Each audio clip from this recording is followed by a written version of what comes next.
Hello, everybody. I lost internet or internet was down. I don't know what happened, but I couldn't. It just said it was disconnected. So I'm not going to. I came out. One thing I noticed on the video is you can't see the chats. So when I'm talking to somebody on chat, that's what I'm doing. So somebody's chatting me a question or a comment on a game or a teaser, and that's what I'm responding to. Just an FYI there.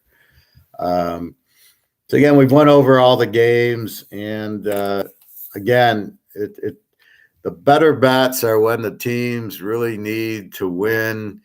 Um, that's what you're looking for. Is another emotion plays a big part into this. The star players, unfortunately, there's not a lot of star players in the league. Rodgers, Brady, Mahomes.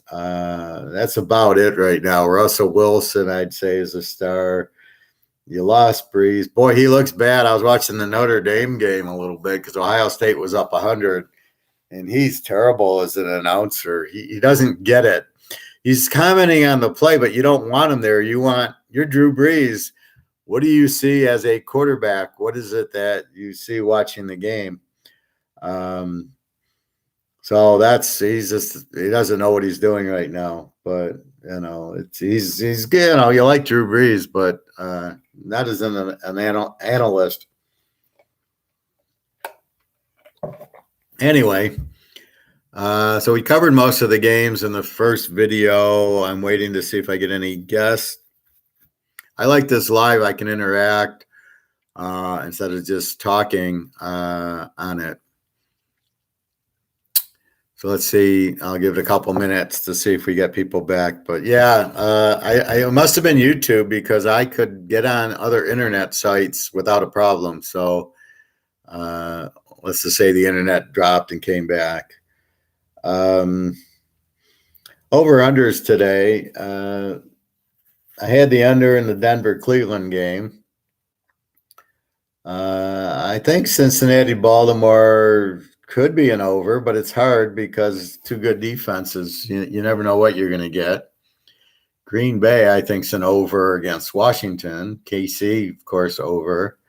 Atlanta, Miami, probably an under because you've got such bad quarterbacks. How does Miami score? New England and the Jets, probably an under. I don't see the Jets scoring in this game. The Rams, Detroit, we're going over. Philly, Oakland, over. Chicago, Tampa. Getting a haircut on Wednesday. Chicago, Tampa. Geez, probably under. I mean, it's hard to go under on Brady, but I don't see the Bears. They'll have a decent defense to make them kick field goals, but they won't score with Fields. Houston, Arizona, probably well, I got over. I think Houston could probably muster up 10 points. Indy, Frisco, I don't know. Probably an over there, 41. And then, hi, I see you're back. So I just came back for part two based on the internet, but the internet seems fine now. And then New Orleans, Seattle, I think is an under because you don't have Russell Wilson. But we're talking anything you want to talk about, just type it in. Let me take a revisit of the line and see if we got any new line movements. From the so-called sharps that bet at 12:30. Anybody that waits till 12:30 to bet is not a sharp.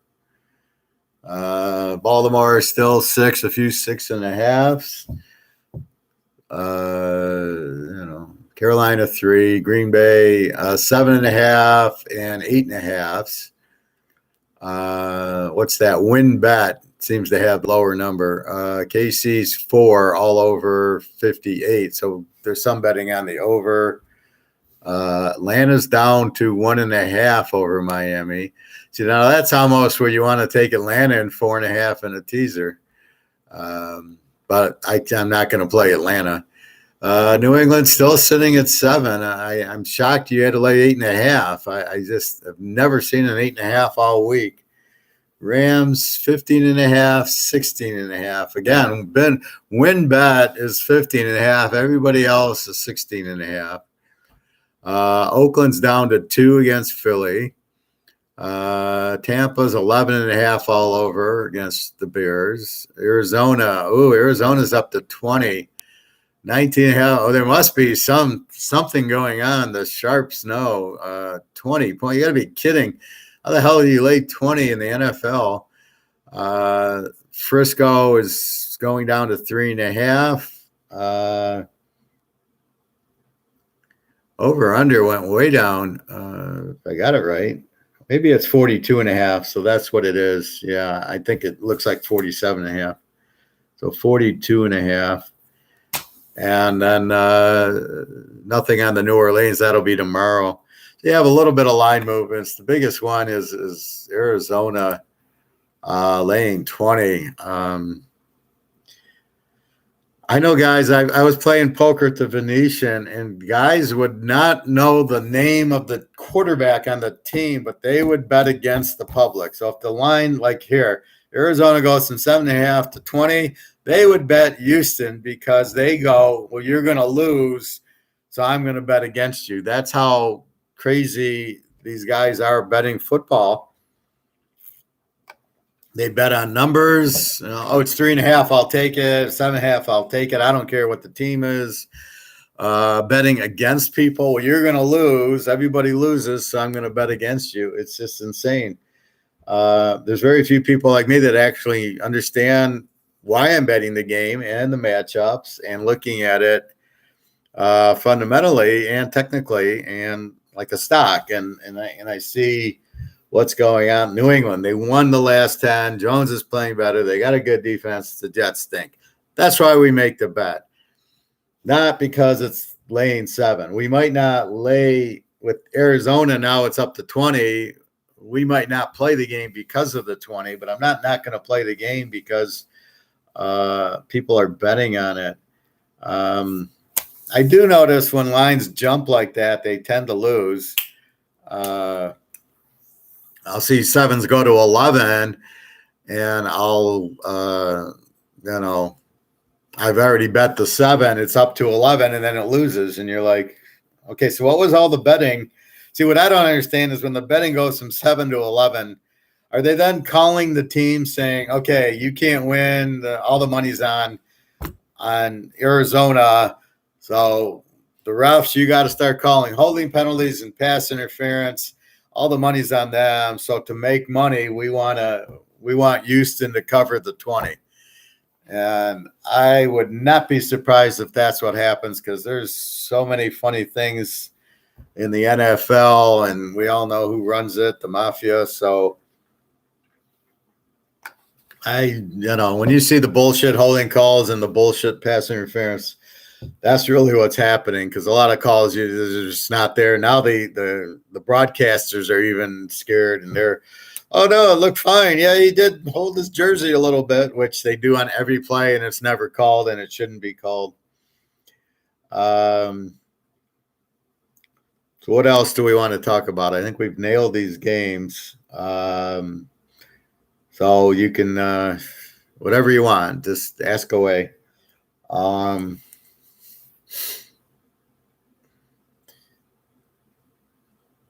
I think we hit everything. So let's talk some college. I didn't look at next week's college yet. Why don't we do that? Let me look at next week's college.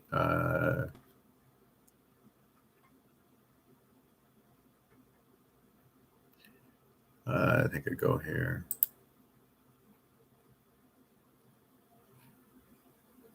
Yeah.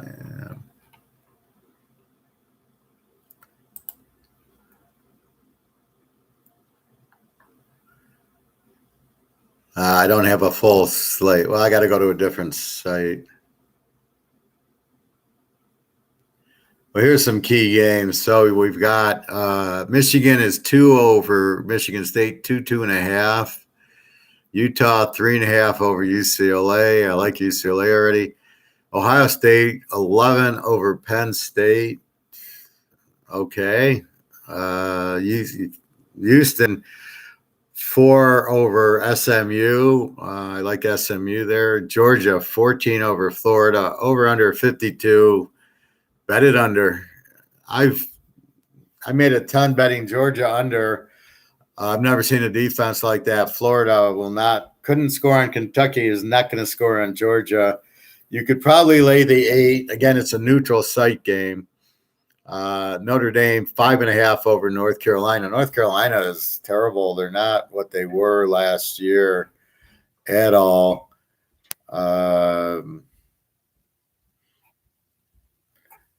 What else? Let's go here.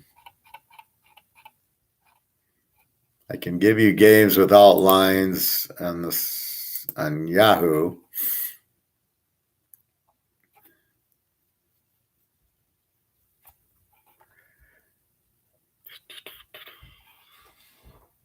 Okay, week 9 in the college. Let's see. Nevada against Vegas. Vegas is starting to look a little better, but Nevada, off the loss to Fresno, has to win. Miami and Pitt. This is an interesting one because Miami switched quarterbacks to Van Dyke, and they're playing Pitt. And Pitt's really strong off the win against Clemson. This should be an interesting over-under. I think this is a great over bet, but Pitt scores 50 a game, and they put up 20-something, 27 on Clemson yesterday. Yeah, 27 on Clemson's huge, so look for that to be really high scoring. Michigan State, we just talked about.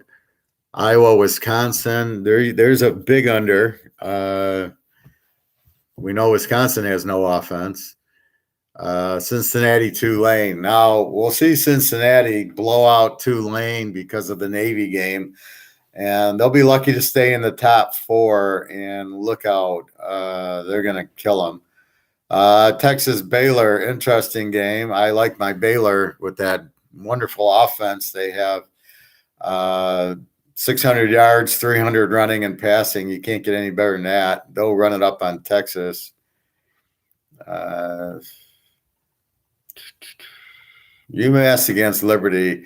Liberty might finally get healthy. I don't know what's wrong with Liberty. They played like shit the last 2 weeks, losing. Well, we know why they lost to Louisiana Monroe. They switched quarterbacks. So let's look for Louisiana Monroe this week. Washington, Arizona State.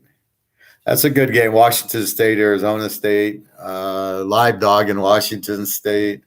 Florida State and Clemson used to be a good game. Not anymore. That'll be probably a good under. Syracuse is coming alive. They had a big comeback win yesterday against, Virginia Tech? 41-36 on Virginia Tech. They scored 2 late touchdowns to win. So they looked very live against PC. My Nebraska team against Purdue. Nebraska, I don't know. They're so up and down. Texas Tech. So here's where you really have a good eye. There's no point spread, right? So just pick the score. Nebraska, Purdue. Nebraska gets 35, Purdue gets 30, something like that. And then you watch what the spread comes out at and the over-under. Colorado or Oregon will kill Colorado. Colorado, it's a good defensive team with no offense.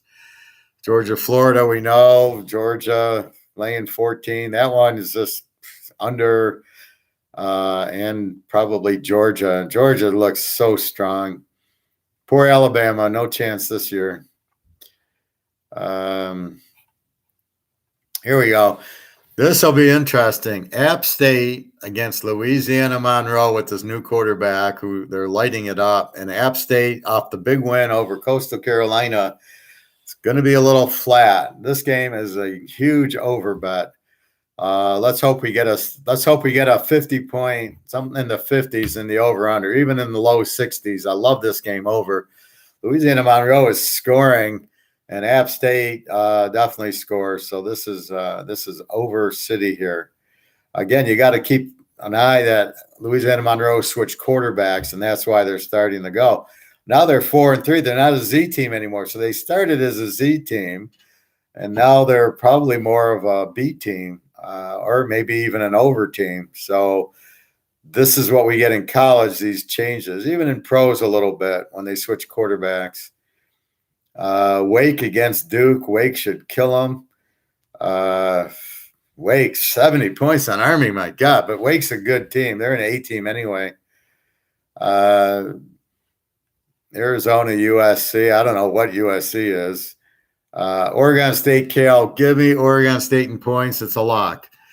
Right now, if you give me Cal as a 3-point favorite, Oregon State's a lock. They beat Utah.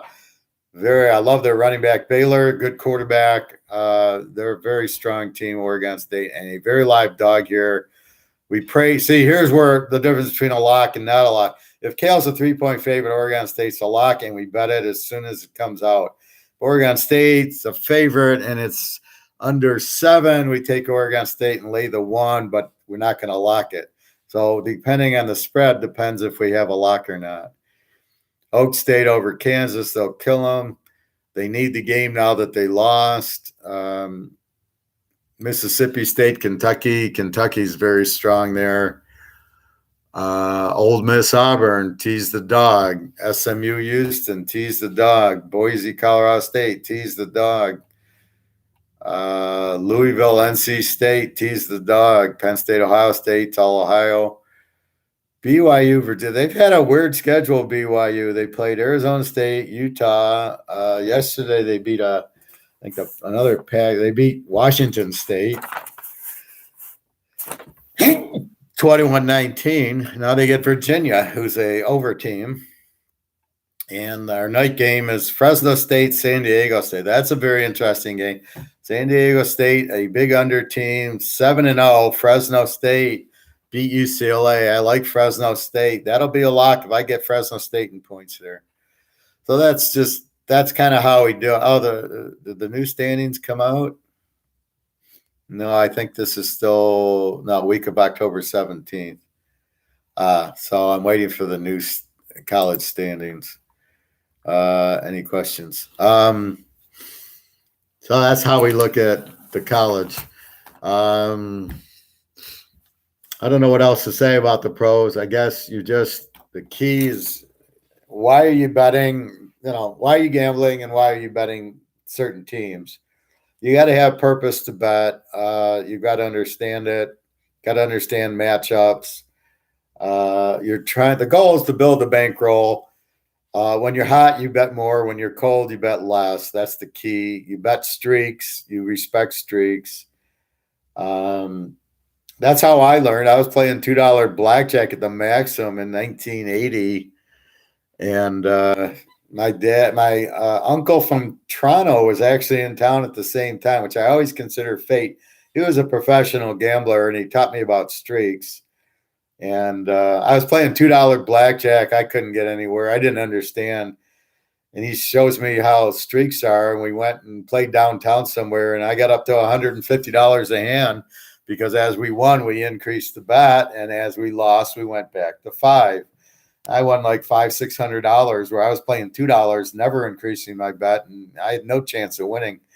And so that theory's gone into football and poker, and I play a lot of poker, and I obviously bet the football. That's what I do now when I go to Vegas or casinos, or like MGM tonight, I'll go play poker.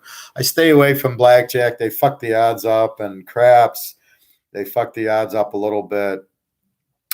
Craps, you got to realize you're going to 7 out and lose all your money. So it's build it, press your numbers, hit a few, and leave. The biggest thing I've realized from when I was younger, even if I'm playing poker, I do everything where I gamble to win. If it's by stocks, if it's by gold, if it's baseball cards, if it's anything, When you get up, you take your profit and leave. And so when I play poker, if I catch a set against aces, right, I have a pair of fours, but the guy didn't bet me out of it, and a four flops, and he thinks he's got me. And then I make a nice big bet. He calls, and I win 200-300 on the pot. I don't play too much more because I know it can happen to me because Hold'em's a terrible game. So you can, it's too much luck involved. Like you can outplay the guy, and then he hits the spade on the river, or he hits the, he hits the set. He's got a pair of eights. You got kings. You should win that hand 99% of the time. But he flops the eight, or he gets 5, 6, 7, 9, and he straights you. So that's the problem with Hold'em. I like 7-card stud because it's your hand. If I get a good hand, I beat your hand, but it's not no limit. So again, it's all judging how the player plays you and the check raise and all the little gimmicks that they use. But so if I'm at the table and I win a couple of hands and I'm up $500, I'd say within a half hour I'm walking out up $400 or $500, and I'm walking out before my aces, and I make a big bet in it. Somebody might have kings and go all in. No, I got to go all in, and I'm risking my 500, and he hits the third king, and I'm lose. Well, it's risk or reward. There's no point in it. Just take your money and leave. You've already hit the set. You've already got lucky, but it's going to go both ways.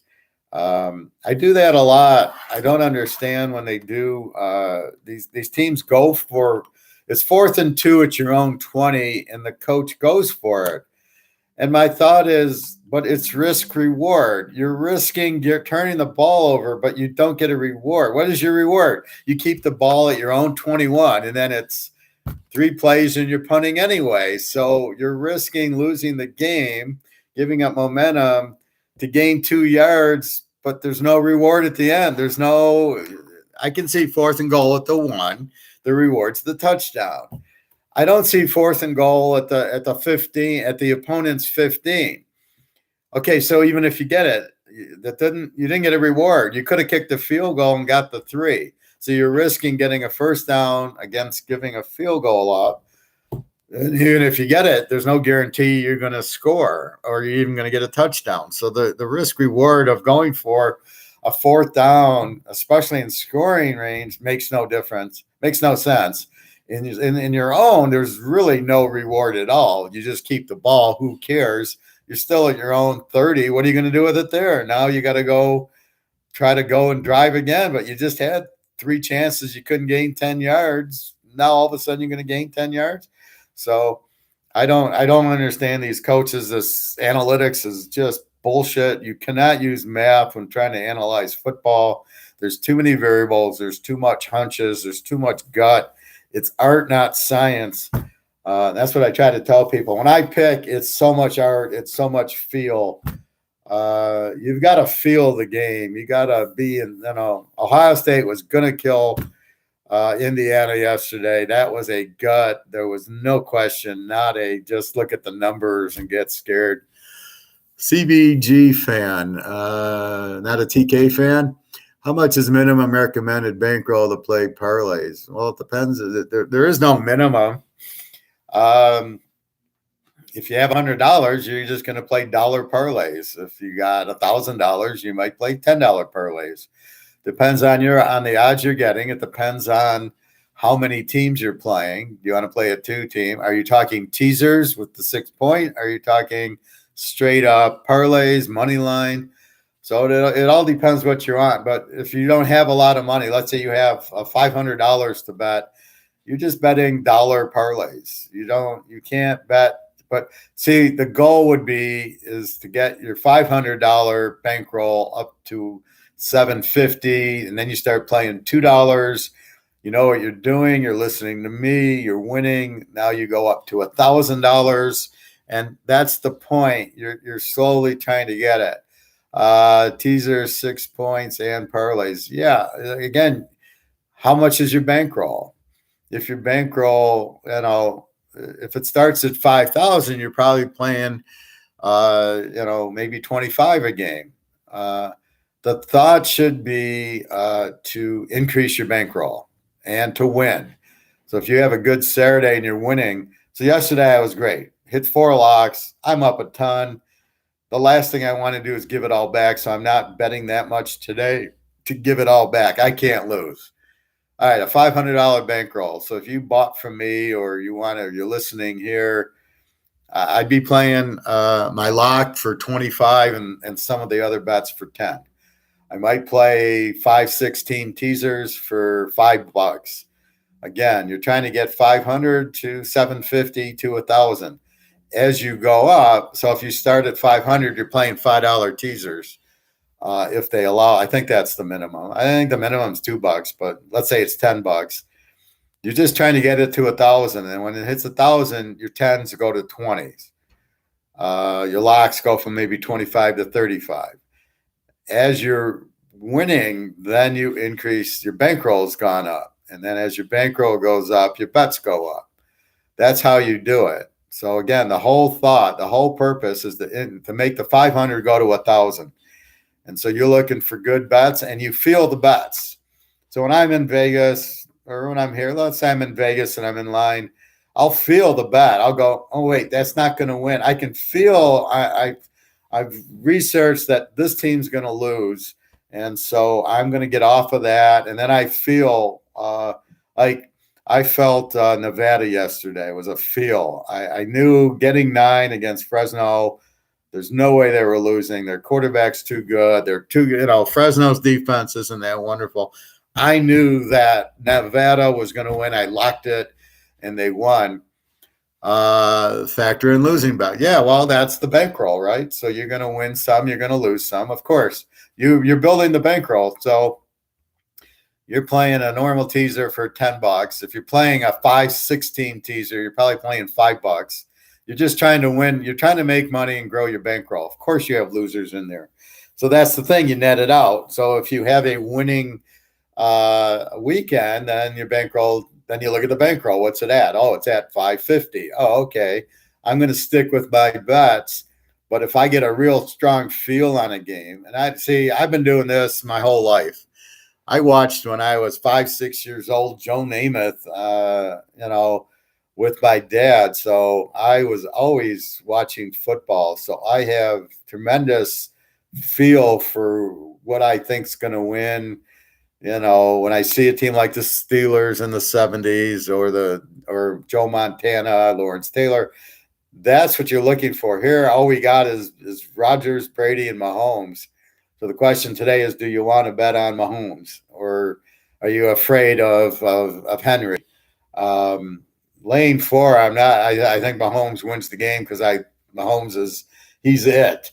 Aaron Rodgers, I'm betting on. Brady, I'm not because of all the injuries, but against Fields, absolutely.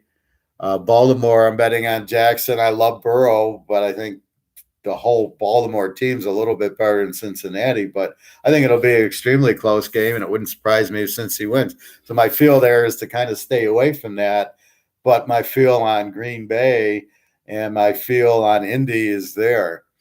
Our NFL standings tell you how bad a team is. Well, the standings and the points. So when you see a team like the Lions, they're 0-7, that tells you they suck.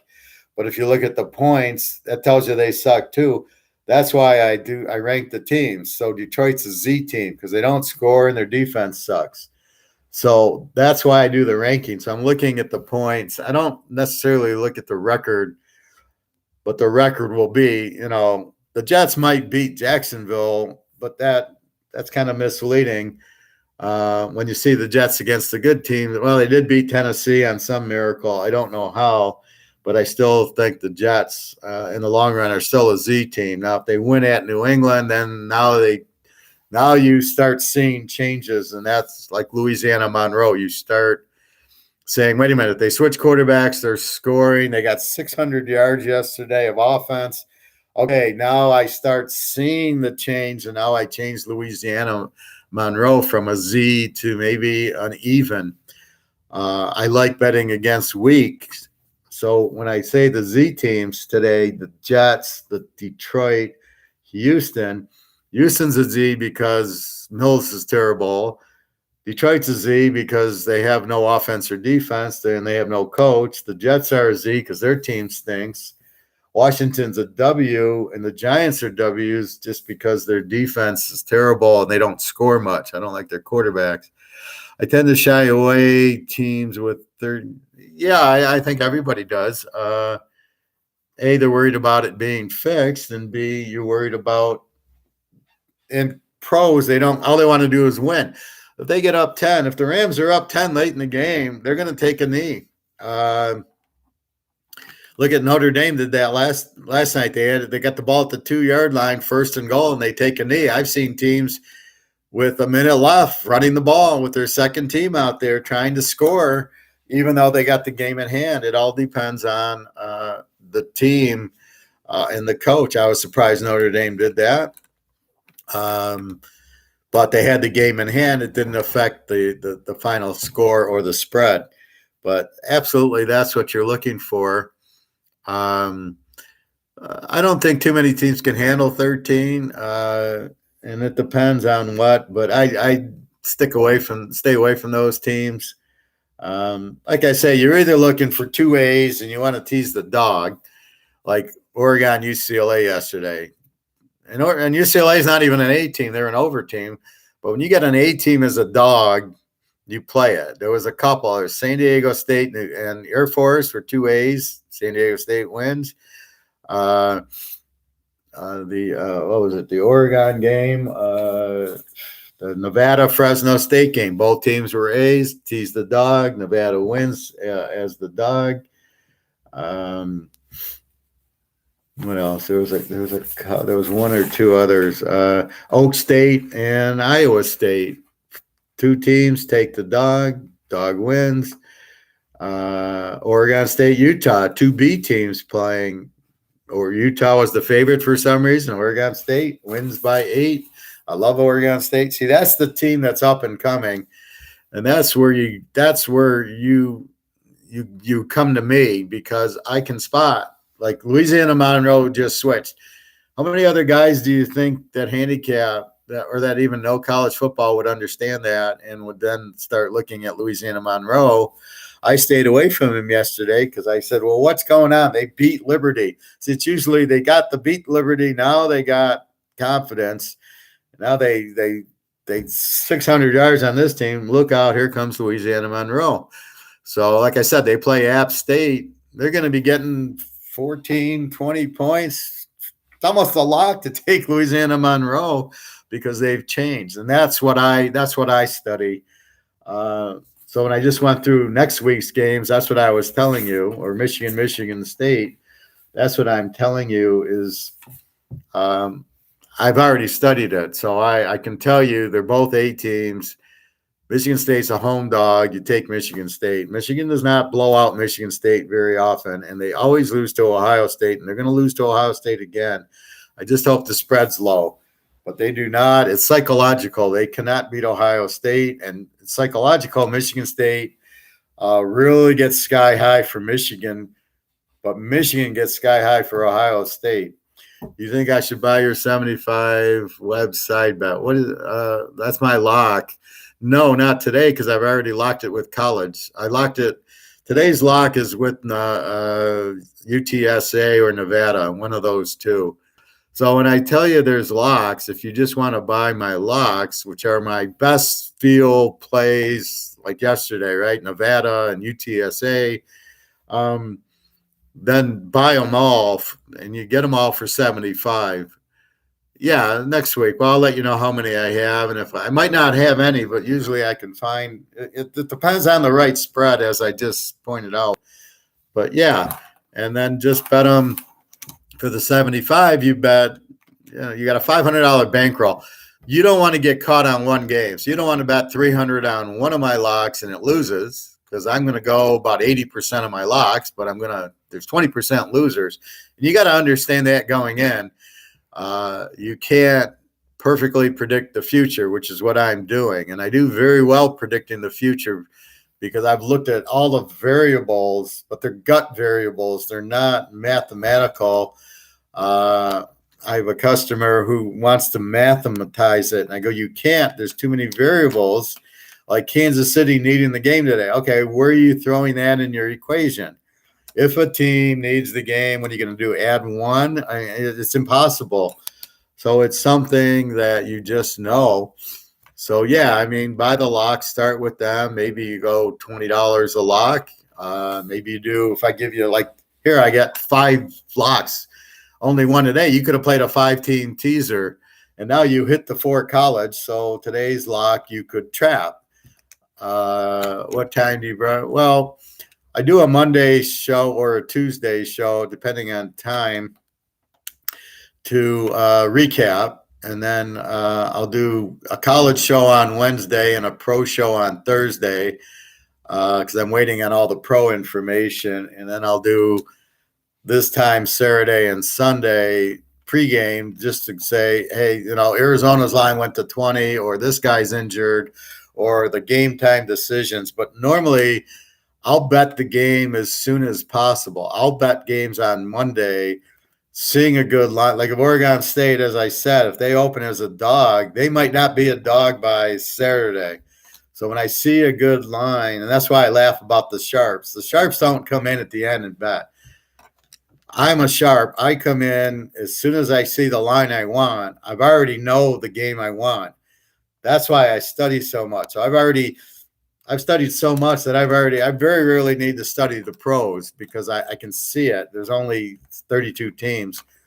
So that's the time. I've been doing it in the afternoons. Sometimes it depends how my day's going, but if I do it at 4 or 5, I'll do it live because YouTube offers this live, so me and you can chat.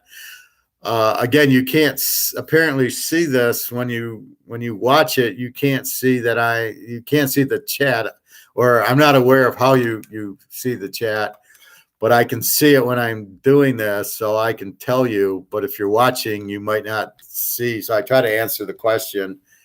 So probably broadcast, figure Wednesday college, Thursday pro, and I'll let you know if I have locks and strong locks. Like this week, I told you I had 4 locks.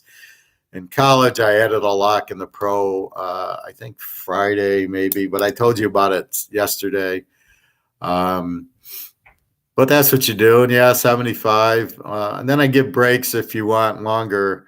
Like for the whole year, all my locks are 500. But when you look at it per week, it's probably $30 or $40 because there's 21 weeks, including the Super Bowl. I go all the way through the Super Bowl, the bowl games, the college playoffs. So there'll be locks in there also. So you're really getting a good deal if you can go 500. But now just go 75 and let's build your bankroll. So let me know when you're doing it, and I'll walk. You can ask me, what do I do? And that's the other thing. I'm a very much advisor and teacher here, professor, as we know. So you can say, how do I bet it? And I tell you, maybe bet $20 on the locks. Now let's get the bankroll up to 700, and then let's go, from 20 to 25 or 30. Or if I have a really big lock, like I had a 21 unit lock, so I bet more on that. Is Teddy Covers a good better? I have no idea who Teddy Covers is, so I can't say. I know I'm a very good bettor, but I'm trying to build bankroll. See, if you don't understand that concept, that the goal of betting is to win and the goal to winning is to build the bankroll. If they don't understand those two concepts, they're not good bettors. They're just good talkers. So that's why that's how I've won every year is now I got the teams. Boom, I hit it big yesterday, and I looked for another big week, and I got a whole month with college, and then the pros. I'm zeroing in on it. Let's see how good since he beats Baltimore today, then since he's a live dog. When they play Pitt and Cleveland as dogs, then that'll be locks. But right now, since he doesn't know how to win in this type of game, they might make it close. But we're laying 6.5. We're laying a half. But again, I don't have this game strong at all. And even I like looking for dogs. Like they're really, I can't find too many. I can't play Houston. I can't play the Bears. I can't play Detroit. I can't play the Atlanta, Miami, Carolina, the Giants. I mean, there's so many bad teams. And then you're getting just piles and piles of injuries because they're not doing preseason and they think, oh, we don't need that. We don't want to get anybody hurt. What are you doing? You're killing these guys without the preseason. They're not in shape. There's so many hamstrings and knees and everything else that go because they're not playing. So your suggestion, I bet only your lock. No, you can bet whatever you want. You asked about the locks, so I told you, but you can bet the whole. I have other strong play. Like yesterday, I did not lock Oregon, but it was a strong play. I did not lock Oregon State over, but it was a strong play. All I'm saying is it depends. You only got 500 to bet. So with 500 to bet, how many games do you want to play? Again, you can certainly buy the week or buy the month and go from there. A lot of people buy my year at 700, and then they get 20 weeks of they're paying $40 a week for all my picks and locks. I guess part depends on the bankroll. How many games do you want to play? I play a lot because in college there's all these different conferences. So I'm playing Ohio State over here and Alabama over here and Oregon over here and the under in the Clemson game. So there's always one or two games in each conference to play. So I would probably limit yourself to the best 2 or 3 games at a small amount to try to win with that bankroll. But again, what I want to do is get your bankroll from 500 to 1,000. You need more money, or you're going to bet a lot of $5 and $10 games. If you want to do that, you can do that, and then bet 6 teasers at $5, $10, and then $60 isn't going to kill you. It's a little harder, but I've always bet. I've always bet at least 10 teasers a weekend for 40 years. That's how if I see a good game, and I've always bet it as long as I have the good reason. So if you have Joe Montana going, you got Lawrence Taylor going, and you got the Bears in their heyday and the Steelers, you got 5, 6 good teams. The difference is I bet them in multiple teasers. So Nevada was in 2 teasers. UTSA was in 2 teasers. That's really the trick to betting at teasers. I don't have to go as much. That's why I bet them. So anyway, I see it's game time. So so you can talk to me either tomorrow or Tuesday when I do my recap, or Wednesday when I do my college. Or just email me. Go to the site, www.teaserking.com. You'll have my email, and certainly you can email me. It's a little easier this way. It's more direct, where I can actually talk to you, which is, I find it's better communication. It's much clearer, but you can certainly email me and have access that way. All right, let's go watch some football. And again, good luck to everybody, and I hope you win. But again, the key is to quit the week a winner. That's what you're trying to do. So if you're up from all the college that I gave out yesterday, you don't want to give it back. The worst feeling is to give it back, to give all back. So bet enough, but if you're up $1,000, bet about 400 or 500 today, but you don't bet more than $1,000, because if you lose the $1,000 that you won yesterday, you gotta, you feel terrible. But so if you can make it to 1,500, but the bottom line is you want to win at least 5 or more, and that's how you bet. But I've been doing this a long time, but it's all feel. Do you think the game's going to win? And you get a 6th sense, at least I do, and I know what's happening. All right, everybody, let's go watch some football. I hope the Rams win by 50. All righty. Again, www.teaserking.com. Thanks for watching. And sorry about the internet. Okay, obviously, that wasn't my fault, but that's what we have. Okay. Good luck, everybody. Thank you.